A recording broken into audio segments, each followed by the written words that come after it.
The book is so iconic that we know that an audience has expectations as soon as they step into the theatre. They know these stories, especially with all the adaptations that have followed on film, for example. So we started with the original, and from there, with Akram and our dramaturg, Sharon, we looked at what's the essence of the story, but also what do we want to say about now and the world we live in now, and particularly climate change and how we are going against nature.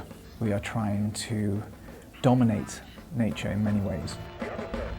So we've taken all the favourite characters of Mowgli, Baloo, Bagheera. We've got those characters there, but they've been completely reimagined.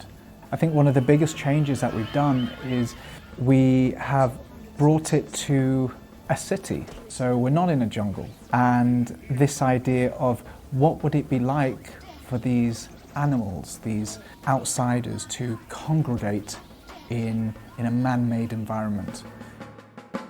We're the guests on this earth. We're just passing through.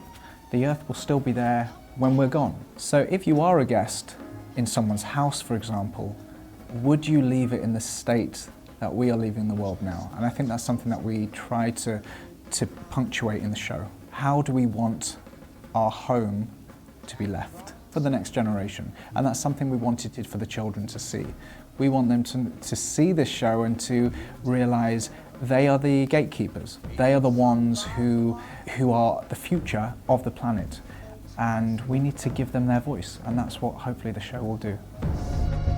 I'm Holly, and I'm also Bagheera, which in this version of Jungle Book is an albino panther.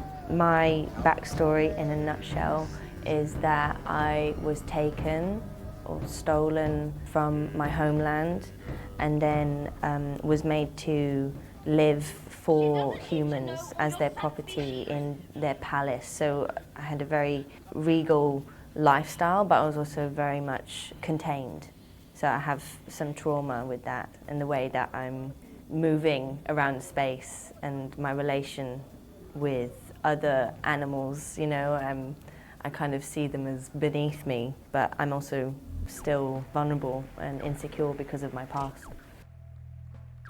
There's something slinky and low about Bagheera, but then Bagheera also has to switch it on when there's the meerkats or the bandalog or S1. And I think actually recording the audio helped me embody it so much more, because the whole process of doing voice acting, which I hadn't done before, it changed massively my perception of the piece. I just had to let it bleed into the rest of my physicality and emotions. So it's not just my voice, it's my music, it's my rhythm, it's my intonation.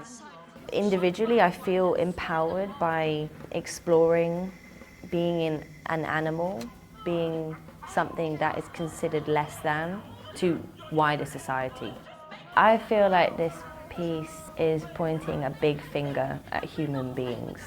I hope kids feel inspired but also learn something.